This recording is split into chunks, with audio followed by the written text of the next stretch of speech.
Esto es Acción Positiva en Radio. Comenzamos.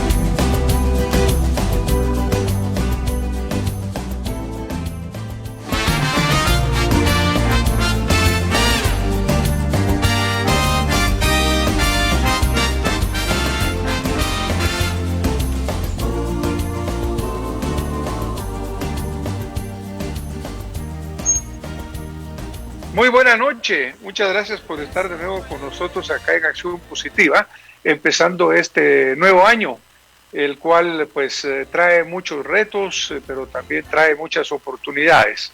Este año está marcado desde ya por fuertes movimientos en todos los sentidos. Por ejemplo, en el campo político tenemos en Estados Unidos un proceso que está pocos días de resolverse, no resolverse, complicarse, y obviamente lo que pasa en esta gran democracia afecta al resto de países del mundo, particularmente en el caso como el nuestro, en el cual pues obviamente dependemos mucho de lo que está sucediendo en esa gran nación del norte, ejemplo de democracia.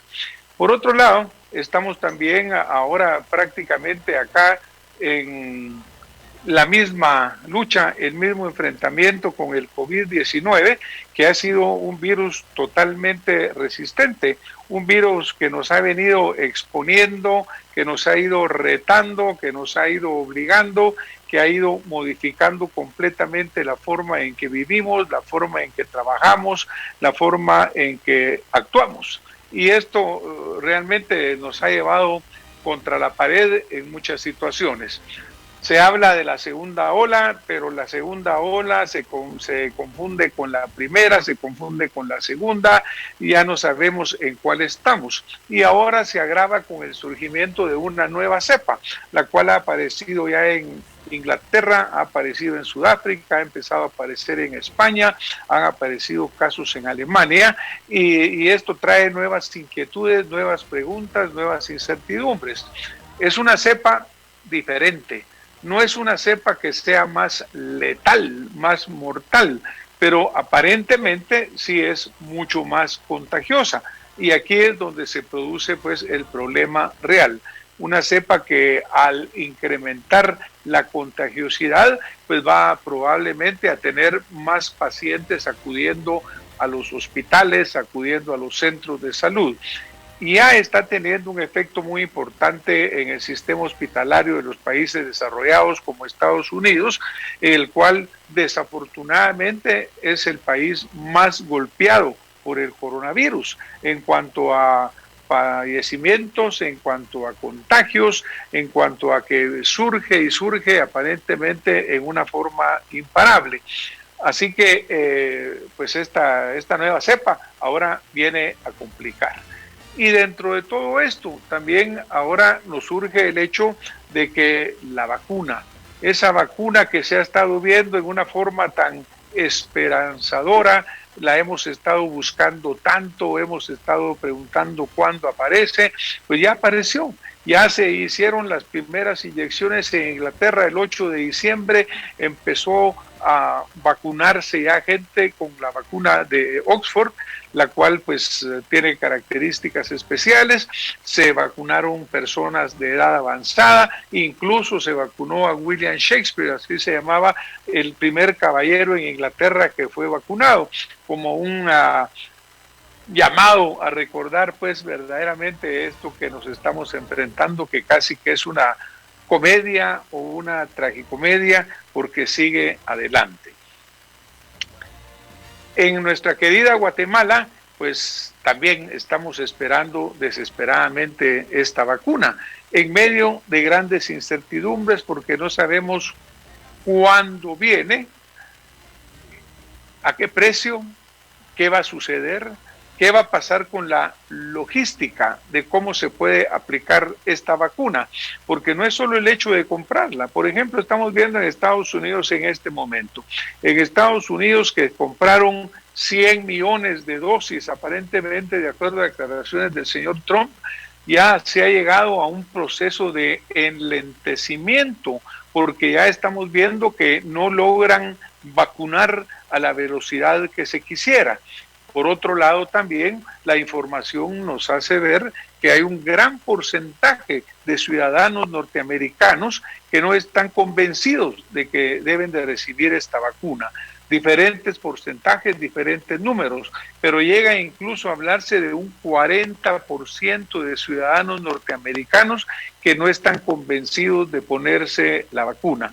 Hoy contaban de una anécdota sucedida en un supermercado, no, en una gran farmacia, en la cual llega una gente joven que no está dentro de los grupos vulnerables, porque en Estados Unidos ya se tomó el plan, como se va a tomar probablemente en Guatemala y en otros países ya del mundo, de primero vacunar al personal expuesto, al personal de salud, luego a la gente vulnerable por diferentes razones, por edad, por procesos agregados, por deficiencias inmunológicas, por diferentes razones.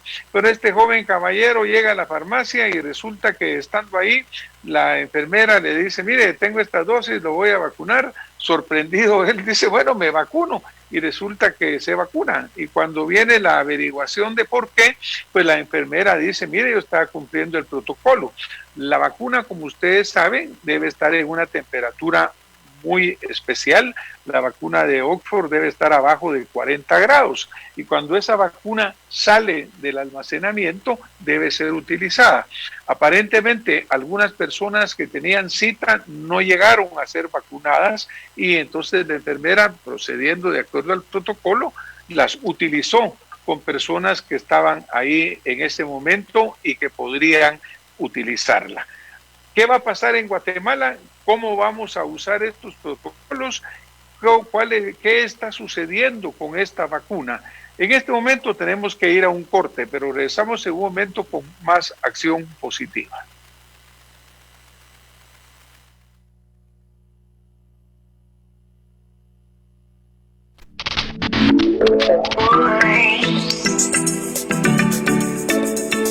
Lo que estás sintiendo es tu cuerpo ajustándose a lo inusual.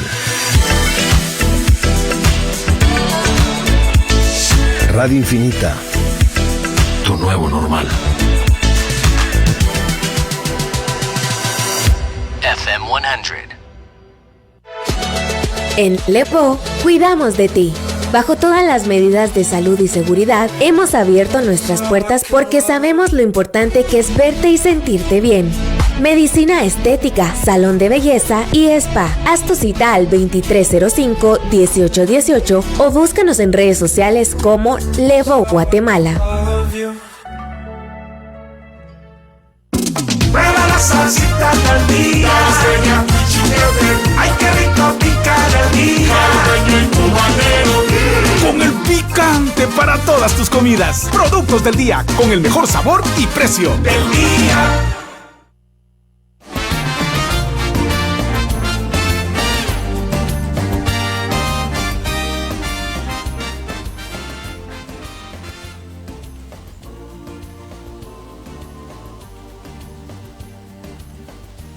Estamos acá de vuelta con más acción positiva y vamos a continuar este tema tan importante. El COVID, desde su inicio, ha sido un tema controversial en Guatemala. Hubo controversia sobre cómo tratarlo, sobre los protocolos, sobre cómo estaban produciéndose las cuarentenas, sobre cómo estaba actuando el gobierno o qué estaba sucediendo.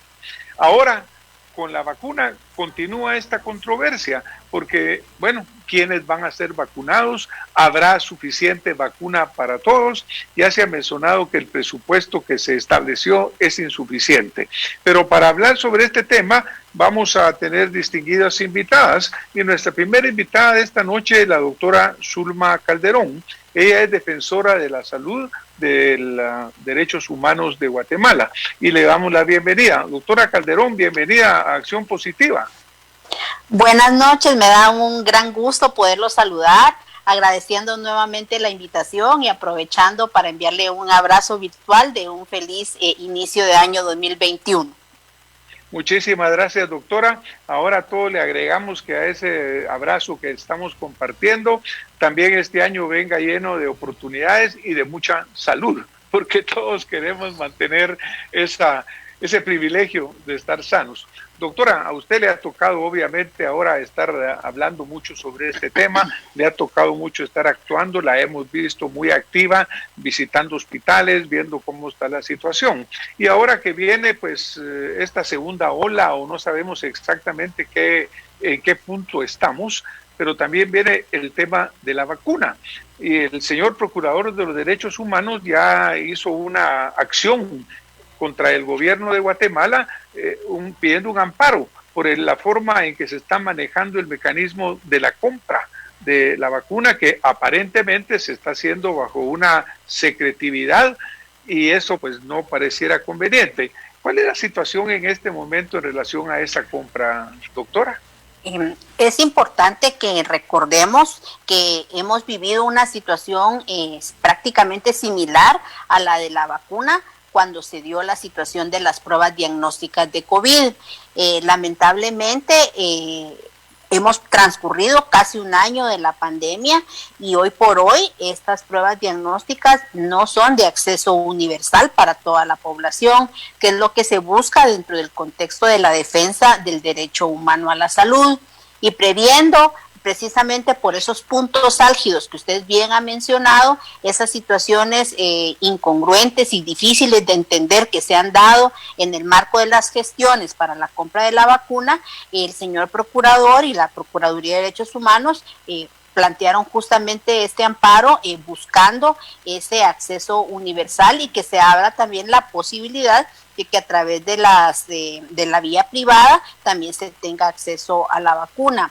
Se está viviendo una situación difícil que nos ha costado incluso a los mismos técnicos poder comprender hacia dónde justamente lleva los lineamientos el Ministerio de Salud.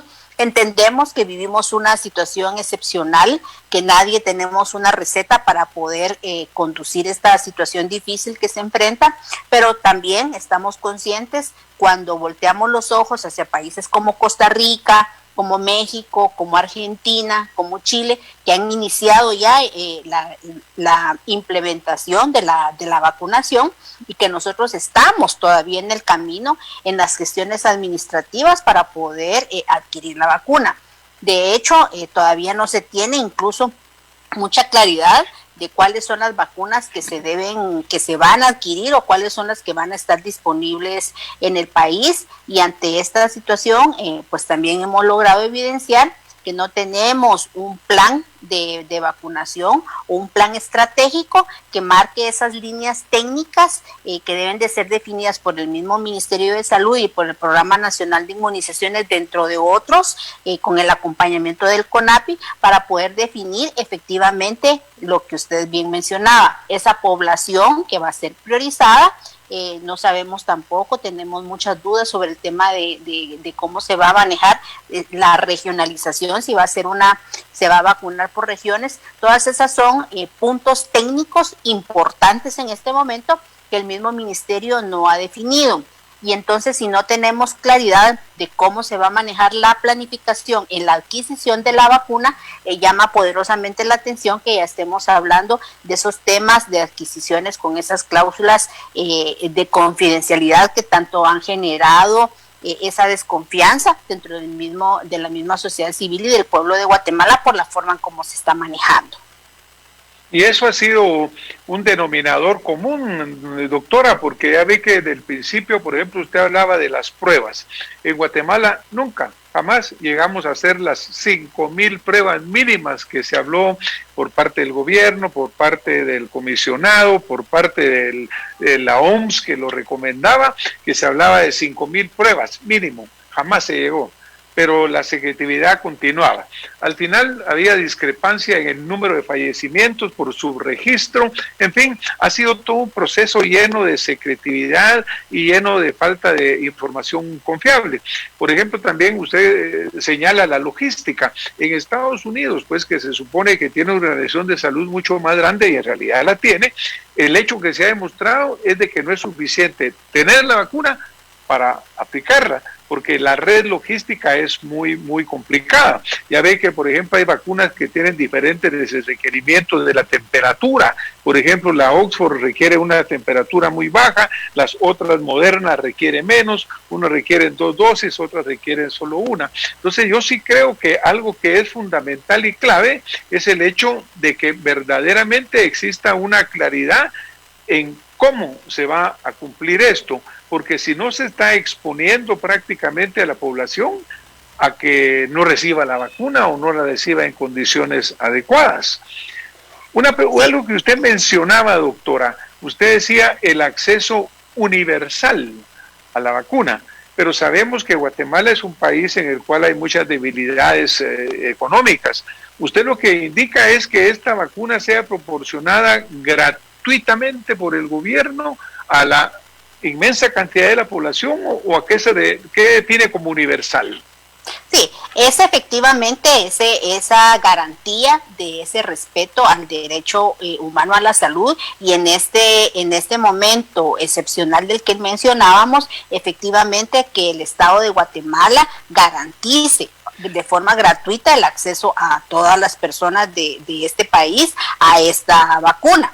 Es precisamente la situación que no se dio con las pruebas. Le doy un ejemplo.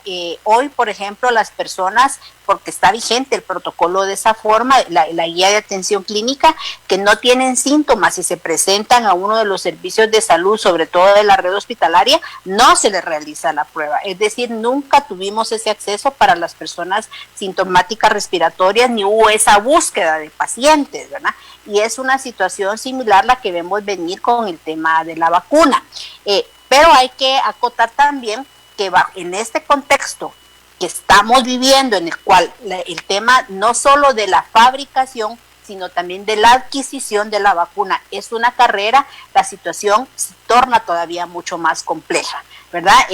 Por supuesto que es importante abrir la posibilidad para que a través de la vía privada se pueda adquirir la vacuna, pero sin embargo también hay que tomar en consideración que Guatemala es un país con altos índices de pobreza, y que esa representa una limitante también para que la mayor parte del país, de los ciudadanos de este país, no puedan tener ese acceso universal a la vacuna. Recordando también que nuestro mismo sistema de salud es un sistema sumamente injusto, es un sistema que no es incluyente, y que eso también limita a que muchas personas, sobre todo del interior del país y de las que no cuentan con estos recursos, ¿verdad?, no puedan ser vacunadas. Tenemos que también tener claridad de que existen diversas formas de adquisición de la vacuna. Hemos hablado del tema de COVAX, sin embargo también pues hay otras posibilidades, hay otras vías que el mismo Ministerio de Salud y el Estado de Guatemala tiene que explorar para con eso lograr garantizar que, si bien recordamos al inicio cuando se empezó a hablar del tema de la vacuna, se mencionaba que era únicamente el 20% de la población durante este año. Hoy, por ejemplo, se ha dicho que esto se puede ampliar hasta el 60% de la población, incluyendo aquí la población que va a cubrir el ICS. Pues excelente, porque ustedes saben perfectamente bien que, por ejemplo, lo primero que hay que cubrir es al personal de salud, que es el que está expuesto, que está en la primera línea, y que ustedes han tenido muchas acciones para buscar defenderlo, porque han estado trabajando en unas pésimas condiciones, sin protección adecuada al principio, incluso sin paga, y esto pues ha sido muy duro. Ese personal es vulnerable y debería ser el primero en ser vacunado. Luego tenemos las personas de edad mayor, arriba de 60 años, arriba de 70 años, y además las que tienen condiciones sobreagregadas. Esa es, digamos, la lista de prioridades como debería irse aplicando la vacuna. Pero de acuerdo a lo que se menciona, es de que, para empezar, no hay fondos suficientes. El señor ministro de Finanzas nos comentó que habían dedicado 400 millones, pero el Ministerio de Salud dice, miren, necesitamos por lo menos 1,000 millones, es decir, requieren una ampliación presupuestaria. Y recuérdese, desafortunadamente, doctora, que aquí la danza millonaria del COVID ha desaparecido 30,000 millones que se han perdido, sabe Dios en qué galaxia, porque no están. Y aquí continúa esto. y como usted dice, no hubo pruebas suficientes, fue una prueba universal, entonces no se explica uno a dónde va a parar todo este dinero. Y ahora, aparentemente, no hay fondos suficientes para comprar tanta vacuna. Sí, efectivamente, y creo que esta es otra de las debilidades que ha salido y que se ha hecho mucho más evidente con la crisis sanitaria que estamos enfrentando. Tenemos que estar conscientes, ¿verdad?, que nuestro sistema de salud es sumamente débil y que esto precisamente nos hace reflexionar sobre esos problemas estructurales, y uno de ellos es el tema de la falta de transparencia en el manejo de los recursos, que es una constante que se ha venido dando en todo el tema de la respuesta a la pandemia. Hoy, un año después prácticamente de que se inició la emergencia, seguimos sin que los hospitales estén con el suficiente abastecimiento, sin que se cuente con medicamentos especializados para tratar a los pacientes que están en estado crítico. Seguimos teniendo déficit de personal especializado, de personal de enfermería, de técnicos de laboratorio y todo lo que conlleva el manejo de una red hospitalaria que esté fortalecida. Entonces es sumamente válido que sigamos con ese cuestionamiento de hacia dónde se han dirigido los fondos, porque efectivamente y evidentemente en los servicios de salud no se encuentran. Y es por eso que es tan importante todo este tipo de discusiones y este tipo de debates que estamos realizando en el marco de la introducción de la vacuna a Guatemala, lo que en este momento es crítico, que si bien estamos conscientes que no es una solución al tema de la pandemia, esa es precisamente una de las herramientas más importantes que tenemos en este momento. Coincidimos completamente con usted, doctora. Pues yo creo que la Procuraduría de Derechos Humanos, particularmente la que usted dirige, tiene todavía unos retos muy grandes de cómo seguir manejando este tema, ¿no? Porque las violaciones se siguen presentando, las grandes necesidades se siguen presentando. Como ustedes saben, ahora hay una nueva cepa que aparentemente tiene una mayor virulencia todavía y tiene un mayor grado de contagiosidad. Y pues está creando nuevas preguntas. ¿Irá a ser la vacuna suficiente para esta nueva cepa? Hay países que ya están obviamente llegando a confinamiento de nuevo, están imponiendo, por ejemplo, Inglaterra ya cerró hasta marzo, Alemania está cerrando, es decir, como que las medidas van a tener que volver a aplicarse eventualmente en este momento. ¿Visualiza usted eso como una posibilidad en Guatemala, de acuerdo a lo que mira usted en su diario revisar de la situación? Lamentablemente en el país hay que reconocer que las medidas que ha tomado el Estado de Guatemala para el manejo de la pandemia han sido medidas de alguna forma erráticas, prácticamente desde que comenzó la pandemia. 2 días estábamos en confinamiento, que nunca fue un confinamiento total. 2 días se cambiaban después estas medidas que creaban confusión dentro de la misma población y que poco a poco fueron creando esa mella que hizo que se mermara la credibilidad en la forma en la que se estaba manejando la pandemia. Hoy se ha querido también minimizar la situación que se está enfrentando, porque los servicios de salud siguen recibiendo pacientes en estado crítico, siguen recibiendo y siguen teniendo una alta demanda de pacientes que están contagiados con coronavirus, sin que veamos esa reacción oportuna del Estado de Guatemala y de las autoridades que dirigen también al mismo y al Ministerio de Salud para poder enfrentar esta situación. Nos queda pendiente, como lo hemos mencionado muchas veces, esas campañas de educación que debieron de haber estado basadas en el riesgo, esa búsqueda de todos los pacientes asintomáticos que hoy son un gran problema con el tema de los contagios, ese fortalecimiento necesario de la red hospitalaria, porque todos estamos conocemos la realidad, que la estrategia de la implementación de los hospitales temporales no funcionó como se esperaba, y hoy por hoy nuestro sistema de salud, como bien lo menciona usted y bien lo apuntala, tiene prácticamente un doble reto. No solo dar respuesta a la pandemia, sino seguir atendiendo el resto de las enfermedades que forman parte del perfil epidemiológico de Guatemala. Hay que recordar que la enfermedad renal sigue aquí, que los pacientes que necesitan quimioterapia siguen aquí, que los pacientes con enfermedades crónicas continúan demandando la atención, que igual seguimos enfrentando brotes de dengue, de malaria, y que son enfermedades y emergencias a las que se les debe también prestar la atención. Es decir, ese doble reto al que está sometido nuestro sistema de salud tampoco se ha dibujado ni se le ha dado la respuesta necesaria, no solo dentro del marco de la pandemia, sino recordando también que Guatemala sobre esta situación maneja también un perfil epidemiológico distinto.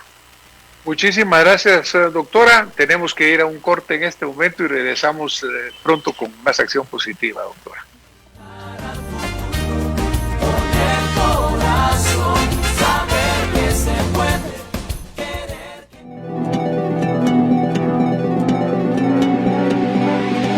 Infinita. Infinita. Infinita. Infinita. Infinita. Infinita 100. Escucha Radio Infinita. Despertaremos al inusual que llevas dentro. FM 100.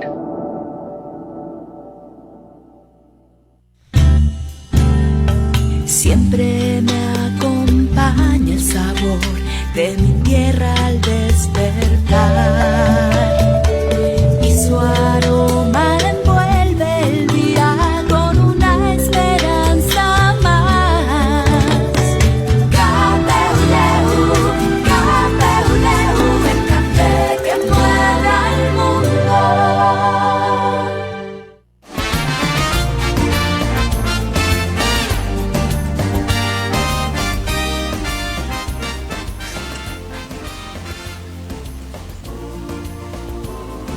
Pues estamos de vuelta acá con más acción positiva. Estamos acá con la doctora Zulma Calderón, defensora de la salud de la Procuraduría de Derechos Humanos. Doctora, muchísimas gracias. Usted nos ha ilustrado mucho con todo lo que nos ha venido compartiendo y obviamente pues pone esa visión, ese reto hacia dónde tenemos que seguir trabajando, porque el hecho que venga la vacuna, el hecho de que haya esa esperanza tampoco nos tiene que hacer bajar la guardia, porque ya ve usted que mucho se ha descuidado en el uso de las mascarillas, en el uso del distanciamiento social. ¿Hace usted una recomendación para que eso no se pase por alto? Creo que es importante que mencionemos que los países que han logrado documentar segundas e incluso tercera oleadas de contagio han logrado determinar también que estas regularmente se presentan con más fuerza, es decir, la mortalidad es mucho más alta. Eso es todavía del aprendizaje que vamos construyendo día a día, y es necesario que la población de Guatemala recuerde que estamos todavía enfrentando esta pandemia, esta emergencia sanitaria, que si bien es cierto, se ha intentado minimizar el impacto que la misma tiene por el mismo estado de Guatemala, la situación es distinta. La situación y la realidad que se enfrenta a través de los servicios de salud sigue siendo complicada, sigue siendo compleja. Ya veníamos con un sistema de salud con déficit de infraestructura, con saturado, y que hoy se hace mucho más evidente con esta situación. Es importante también que reconozcamos que existe una parte de responsabilidad personal en la cual todos como personas tenemos que cuidarnos y que tenemos que asumir, sobre todo en este momento crítico. Y esa es la parte que debemos de tener una conciencia importante, todas las medidas que nos corresponden a nosotros como seres individuales, lavarnos las manos, el uso de la mascarilla, recordar la importancia del distanciamiento físico o el distanciamiento social, porque es la forma en cómo tenemos ahorita en nuestras manos de protegernos y seguir luchando en contra de esta pandemia. Mire, definitivamente es importante hacer este llamamiento porque lo que hemos visto particularmente este fin de año, se vieron playas llenas de gente, con cero distanciamiento social, sin mascarilla. Se vieron fiestas en algunas comunidades en las cuales la gente pues estaba muy contenta, lo cual es bueno, pero también con cero distanciamiento. Usted se recuerda que en Estados Unidos hubo grandes brotes que se produjeron en relación con la política. Hubo convenciones políticas en las cuales después de la convención hubo una gran explosión, por ejemplo en el estado de Wisconsin, que fue la convención de uno de los dos partidos políticos de allá. Después de la convención hubo un brote altísimo que no se había producido antes. Esto lo que nos quiere decir, doctora, es de que creo que es importante hacer un llamado a nuestros conciudadanos en general, a todo nivel, de que no podemos tomar esto todavía como un juego, que tenemos que seguir con esas medidas de protección, usando la mascarilla, usando el distanciamiento, las medidas de higiene, porque el virus sigue y como usted señala, incluso con más virulencia, tal vez no más letalidad, pero sí mucha más contagiosidad, que eso es lo que ha venido demostrando. Así que yo estoy muy de acuerdo con el señalamiento que usted nos hace, doctora. Muchas gracias. Creo que también no debemos perder de vista que en Guatemala se han venido dando varias situaciones delicadas. Desde el mes de junio para acá se ha venido se ha venido planteando todo este escenario para que se diera de forma total la apertura de la economía del país, que también estamos conscientes que es importante. Sin embargo, también trasladarle prácticamente toda la responsabilidad a los ciudadanos ha sido también una de las debilidades más grandes y hoy nos tiene precisamente en esa situación que usted menciona, con las personas prácticamente habiendo olvidado que estamos en una situación de emergencia, y eso nos pone en una situación complicada, porque es precisamente en estos próximos días que tendremos que ver el resultado del haber olvidado y de ese relajamiento de las medidas. Doctora, muchísimas gracias. Le agradecemos su participación positiva, en acción positiva. Adelante con su tarea, aquí estamos siempre apoyándola en ello. Hoy pues tenemos acá otra invitada que le vamos a dar la bienvenida en este momento y muchas gracias, doctora, por su participación y a seguir adelante con esa misión tan importante. Muchas gracias. Gracias, doctora. En este momento le vamos a dar la bienvenida a la doctora Karin Slowin Umaña. Bienvenida, doctora Slowin. Muchísimas gracias, doctora Redondo. Un gusto estar por aquí. Aprovecho para saludar a la doctora Zulma antes de que se retire. Bienvenidos y feliz año. Muchísimas gracias. Pues aquí estamos entre doctores en este momento y los que estamos todos metidos en este tema de ver cómo hacemos más fácil el resolver el problema del COVID. Como médicos estamos en la primera línea. La doctora Karin Slowin tiene una maestría en salud pública para países en desarrollo y de hace años ella es una consultora nacional e internacional en temas de gestión pública y políticas de desarrollo, con énfasis en salud, seguridad alimentaria, protección social. Escribe muchísimos artículos muy interesantes en los cuales nos lleva información y nos lleva opinión muy clara. Muchísimas gracias por ello, doctora. Estábamos hablando con la doctora, como usted escuchó, sobre el hecho de pues que está aquí el COVID, que no se va, en vez de irse viene una segunda, una tercera ola, ya no sabemos ni siquiera si es la primera, si es la segunda, porque pues ha habido mucha falta de datos confiables y mucha secretividad. Y por ejemplo, hemos oído comentarios que usted hace en otras entrevistas que ha hecho, en artículos que publica, y se habla, bueno, y ahora cuál va a ser la ruta que tenemos que seguir nosotros en este enfrentamiento que tenemos con el coronavirus. ¿Cuáles son los pasos que tenemos que modificar, cambiar, seguir adelante? ¿Qué nos comenta en esta línea, doctora? Bueno, pues pienso yo que en este momento tan crítico hay también una oportunidad como de enderezar un poquito rumbo, ¿verdad? Uno quiere siempre ser positivo y pensar que el rumbo se puede reorientar cuando se dan ciertos cambios y ciertas condiciones. Partiendo de eso, yo creo que hay dos grandes áreas de trabajo en materia de COVID que ahora hay que trabajar en simultáneo. La primera es, como usted ya bien señaló y también escuché la doctora Zulma dijo, es que la epidemia existe, la epidemia sigue activa. Claro. tenemos es que se ha vuelto una especie de epidemia fantasma, ¿verdad? Porque sabemos que sabemos que enferma gente, dicen que saturan los hospitales, los médicos están agotados, pero en las cifras no se mira. Y eso hacíamos hoy con mis colegas del laboratorio de datos, el análisis, digamos, de todo el periodo de los 10 meses de epidemia en el país hasta diciembre. Y realmente por los datos de casos y los datos de testeo, nadie diría que estamos en segunda ola. Entonces yo creo que hay una oportunidad en este momento para poder retomar el rumbo diagnóstico y de manejo de la epidemia, ¿verdad? De la contención, de la identificación de los casos, del aislamiento, todas esas tareas que de alguna manera yo siento que se han resistido a ser realizadas todos estos meses. Y a la par, este desafío de la vacuna, ¿verdad? Que seguramente de eso vamos a hablar bastante.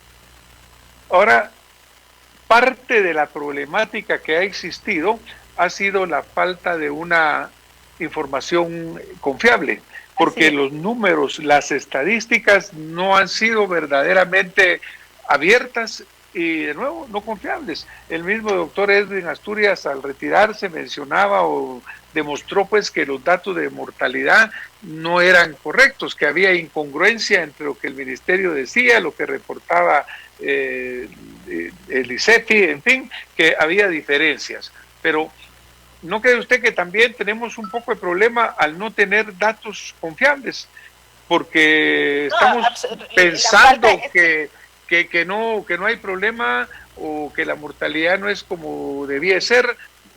¿Cómo lo mira esto, doctora? Bueno, si algo hemos trabajado nosotros desde el laboratorio de datos GT, que es el grupo ciudadano que le ha estado dando seguimiento a la epidemia, es justamente la deficiencia que ha tenido tanto el Ministerio como COPRECOVID para informar y documentar debidamente la epidemia. De hecho, los estudios de exceso de mortalidad a los que hizo mención el doctor Asturias los hemos hecho nosotros. Entonces yo tengo clarísimo que el problema por eso le hablaba de una epidemia fantasma, ¿verdad? Sabemos que está presente, pero no la podemos documentar por datos, y ahí es el gran desafío. Pero ¿cuál es la base de ese desafío? Es la pobre estrategia de testeo que se ha tenido desde un inicio, esa resistencia a mostrar y a documentar a través del testeo la cantidad verdadera o más cercana a la realidad de casos que hay en el país.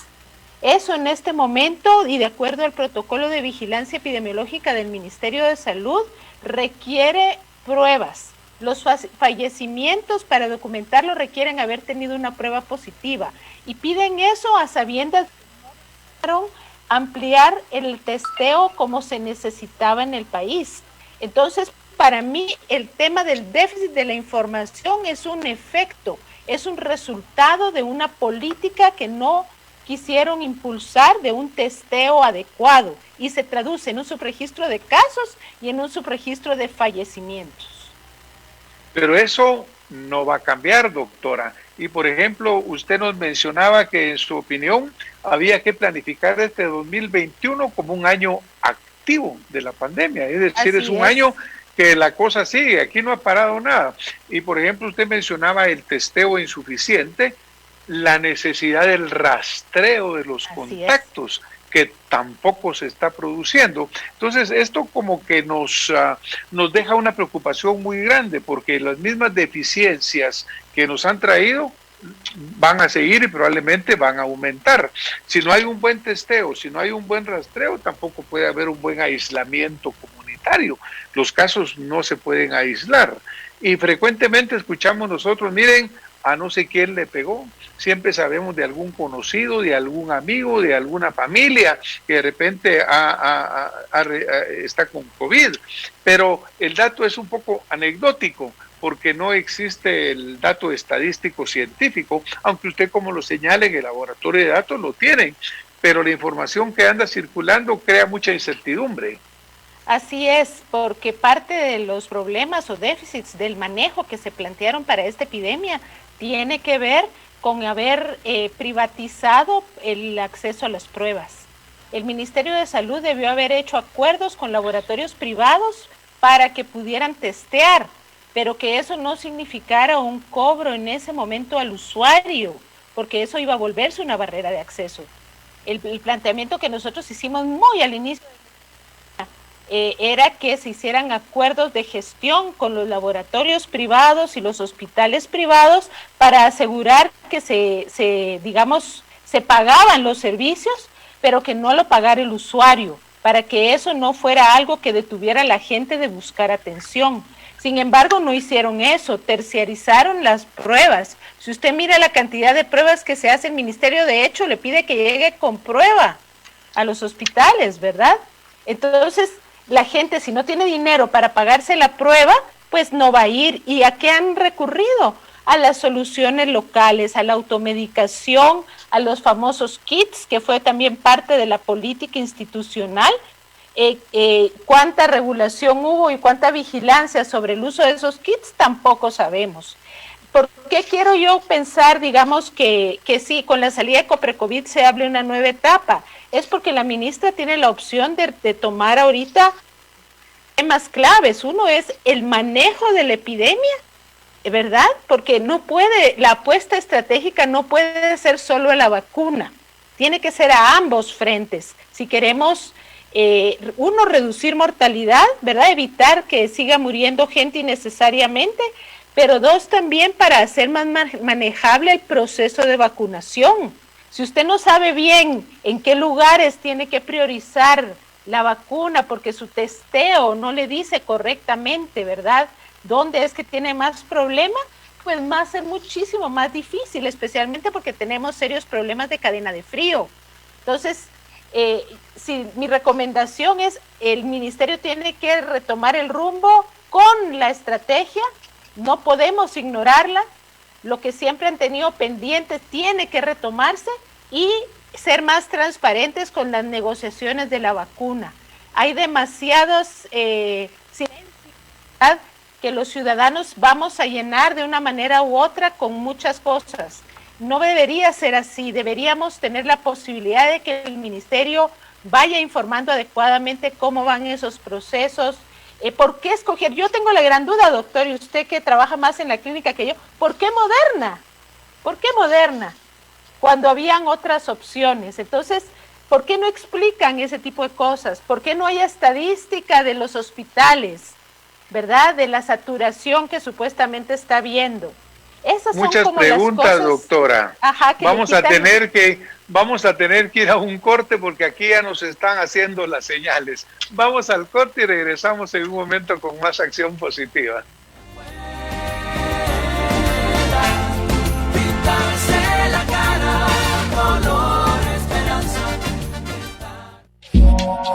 Infinita 100, 100, 100, 100.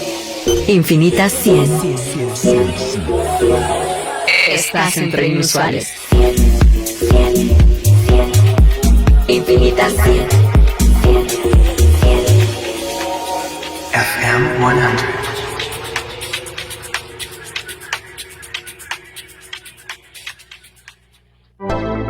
¿Te gustaría transformar tu sonrisa con carillas de porcelana de la más alta calidad? En Smile Center planificamos, diseñamos y creamos tu nueva sonrisa con texturas naturales, formas adecuadas y colores que resaltarán tu belleza. Visítanos en Zona 16, Centro Comercial Paseo San Isidro y ahora también en Vistahermosa 4, Plaza Cascata. Para tu tranquilidad, cumplimos con todos los protocolos de salud y bioseguridad. Síguenos en Instagram, Smile Center GT. Smile Center, Smile Makers.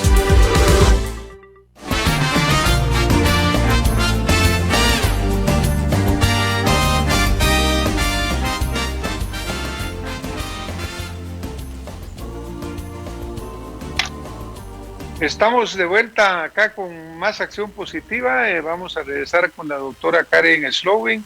Doctora, definitivamente esta pandemia ha sido una pandemia con unas características excepcionales. Desde su inicio, que prácticamente se dice, mire, vino a poner al mundo de rodillas, un virus que aparentemente inició en Wuhan en noviembre, pero que ya se decía que existía antes en otros lados. Es decir, ha sido un virus lleno de incertidumbres, lleno de preguntas y lleno de falta de respuestas.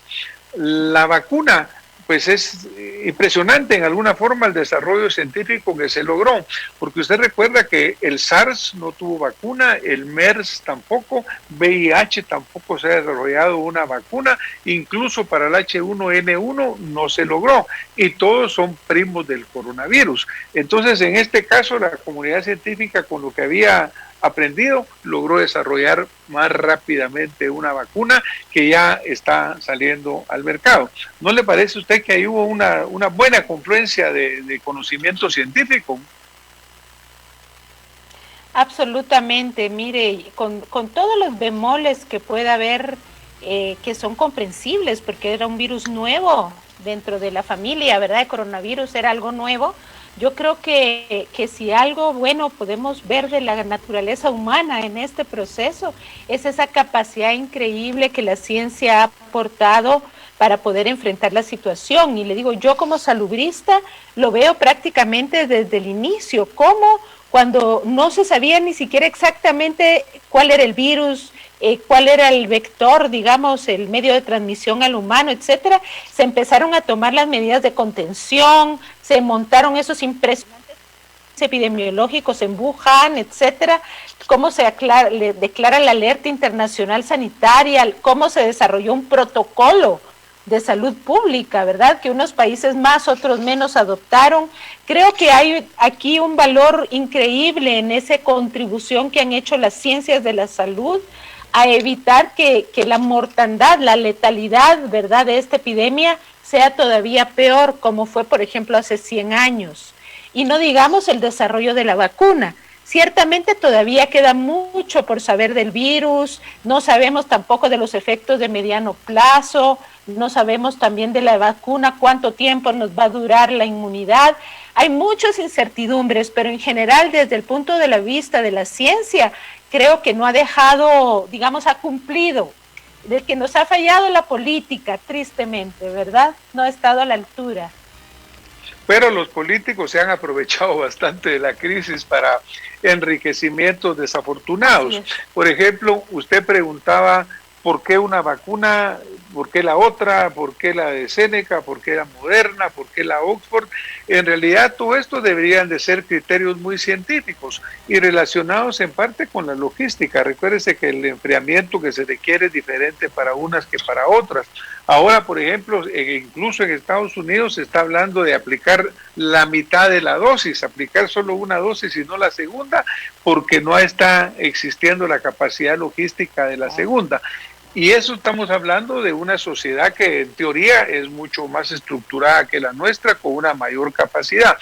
¿Qué va a pasar en Guatemala, en nuestras comunidades rurales, en donde prácticamente no hay cadena de frío, doctora? Y entonces, pues, ¿qué va a suceder? La logística acá va a ser fundamental.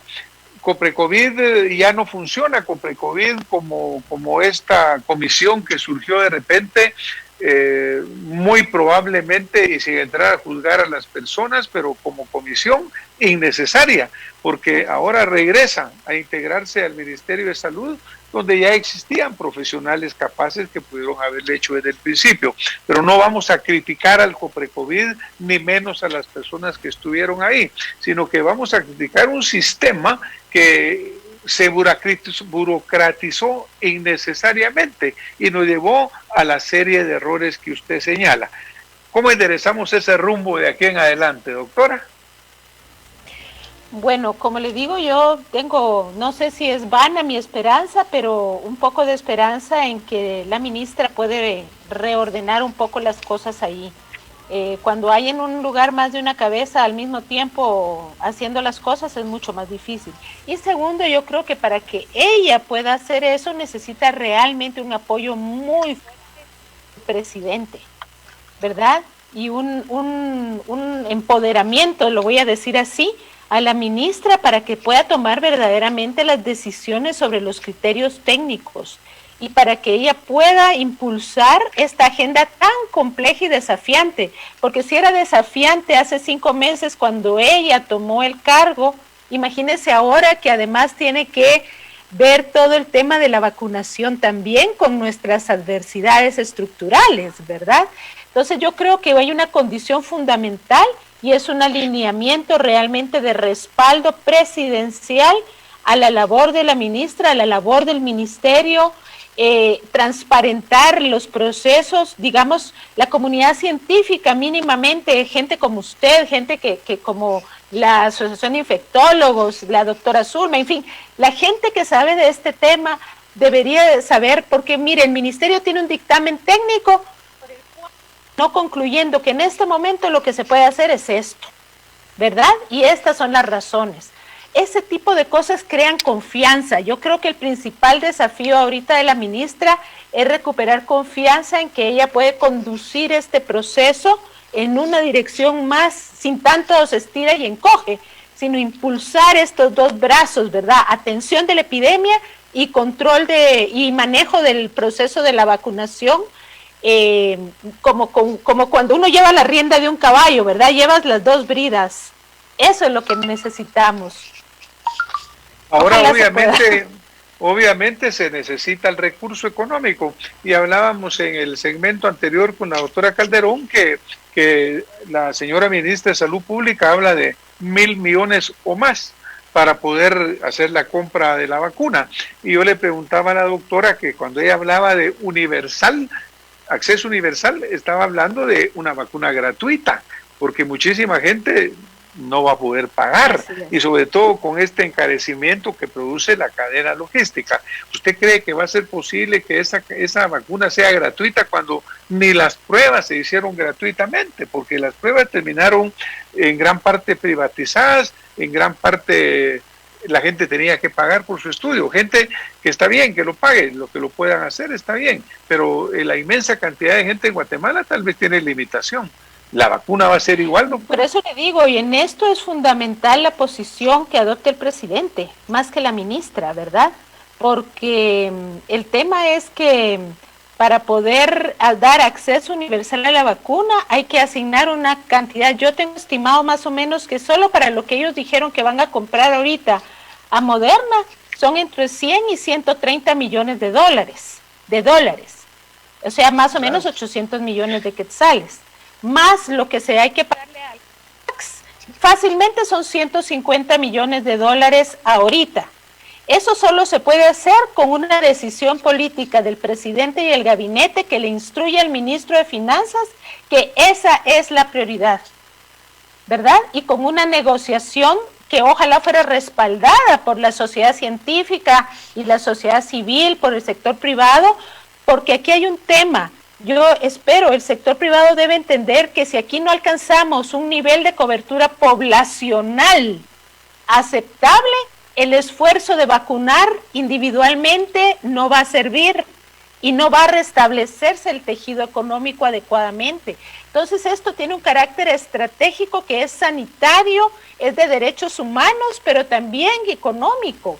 Entonces, allí es donde yo siento que el papel del presidente y la ministra de alinear esas fuerzas es fundamental. Y realmente en este país, si el presidente le dice a las finanzas que tiene que encontrar esos 1,000 millones, él los va a encontrar. Y si él dice, esto tiene que ser de acceso gratuito, porque si no, no va a haber cobertura poblacional en un año, año y medio, no se va a lograr. Por eso yo sí creo que eso es un momento de reinventarse, de oxigenarse políticamente, humanamente, y lo podría hacer el presidente si quiere. Obviamente para ello va a tener que tener el apoyo también, aparte del señor ministro de Finanzas, del Congreso de la República, porque esto va a necesitar una ampliación presupuestaria. En el presupuesto aprobado solo hay 400 millones y entonces el resto requiere decisión política. Desafortunadamente aquí se mezcla la política con lo técnico, pero esa es nuestra realidad. Ahora, por ejemplo, usted hablaba del porcentaje de gente que tiene que inmunizarse. Mire, es interesante, aquí hemos tenido varios programas con diferentes invitados, especialistas en diferentes campos de la salud, obviamente, y ha salido el tema de la inmunidad de rebaño, de la herd immunity. Entonces, ¿qué porcentaje de la población debe inmunizarse antes de que haya una inmunidad de rebaño? ¿Cómo se llega a esa inmunidad? Algo que ha venido sucediendo, usted probablemente lo vio en los medios ahora, Por ejemplo, este fin de año mencionábamos que mucha gente andaba sin mascarilla, andaba cero distanciamiento social, y usted sabe que hay mucho paciente asintomático que lo transmite.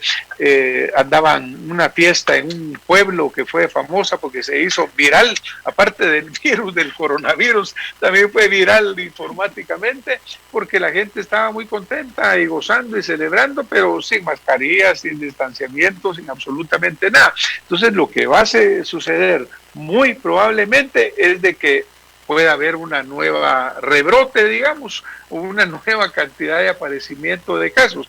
¿Cómo visualiza usted esa posibilidad de esta inmunidad de rebaño teniendo algún efecto real y logrando conseguirse algo? Porque la vacuna, abril, mayo tal vez, de allá que logre llegar hasta todos lados, va a pasar una buena cantidad de tiempo. ¿Cómo mira esa otra posibilidad? ¿O vacuna o inmunidad de rebaño?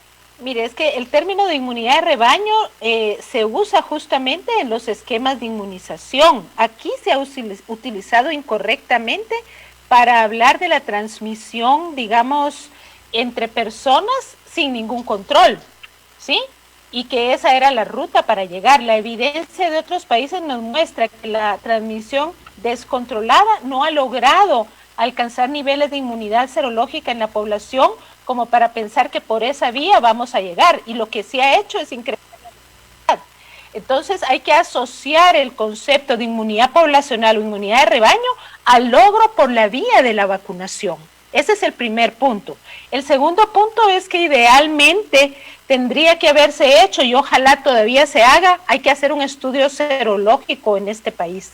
No se han hecho los estudios serológicos mínimos para saber, tener alguna idea, por lo menos en las áreas más afectadas, de qué nivel de gente tiene ya el virus, ¿verdad? Tiene anticuerpos desarrollados para el virus. Entonces eso nos daría una mejor idea también de cuál es el nivel de inmunidad complementaria al que había que llegar, por lo menos en el más corto plazo en la población. Entonces, como no estamos a ciegas, ¿verdad?, en la gestión de la epidemia, por lo menos en mi opinión, yo creo que, y por lo que he leído, que mínimo deberíamos estar apostando un 70% de población inmunizada con una estrategia de inmunización que priorice poblacionalmente los lugares donde hay concentración urbana, donde se manifestó más claramente los casos, con una cierta priorización territorial poblacional que nos ayude a cubrir con la vacuna que pueda haber este año esos focos, ¿verdad?, que fueron los lugares donde hubo los principales brotes este año recién pasado, y a partir de ahí ir creciendo progresivamente.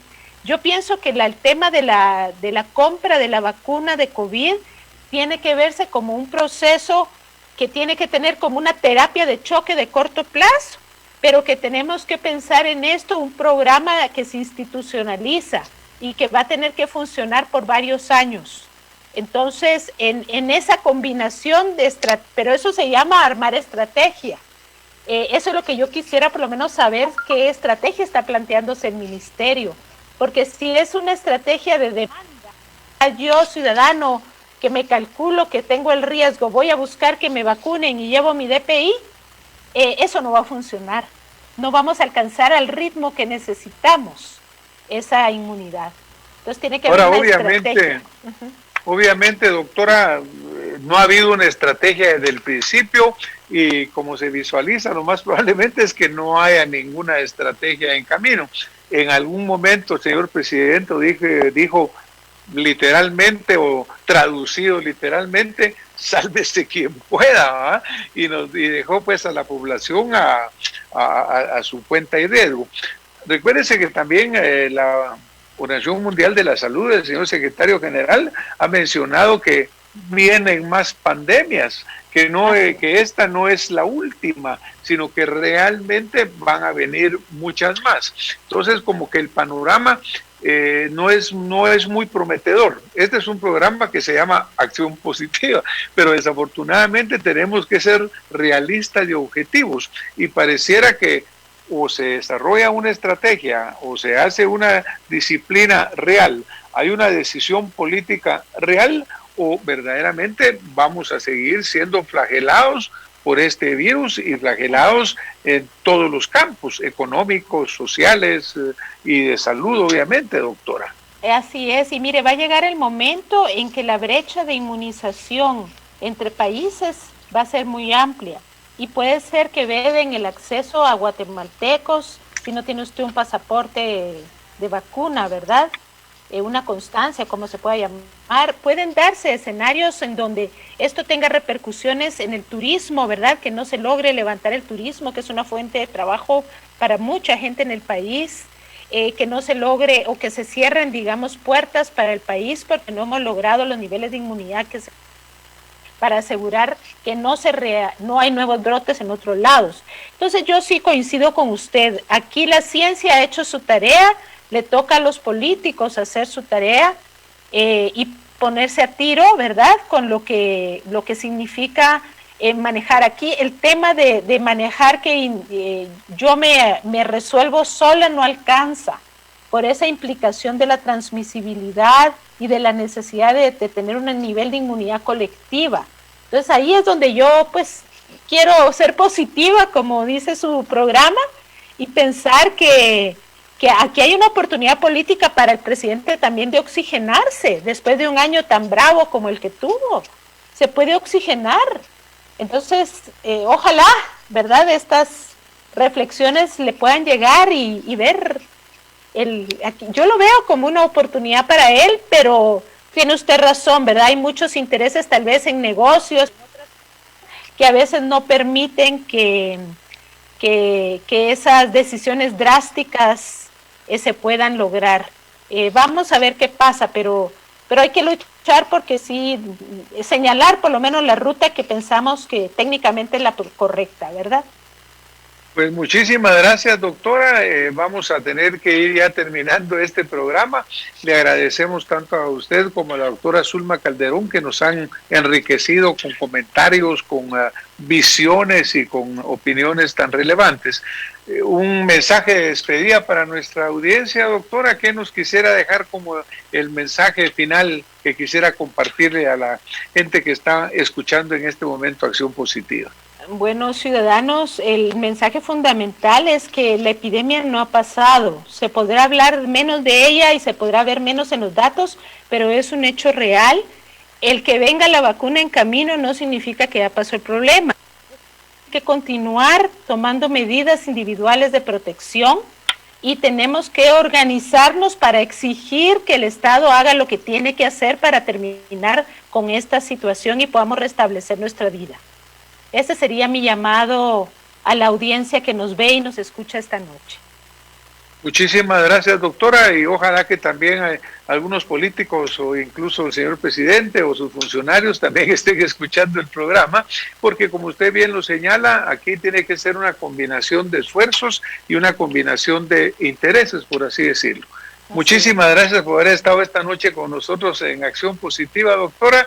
Le deseamos pues un año bueno, con muchas oportunidades en medio de tanto reto y sobre todo con mucha salud para usted, para su familia y para todas las personas de Guatemala. Que pase muy feliz noche. Gracias, doctora. Y a todas las personas que nos han acompañado esta noche, pues les agradecemos profundamente que nos hayan compartido, que nos hayan permitido acompañarlos en sus hogares y nos vemos la próxima semana con más Acción Positiva aquí en Radio Infinita 100.1. Muy buena noche. Muchísimas gracias.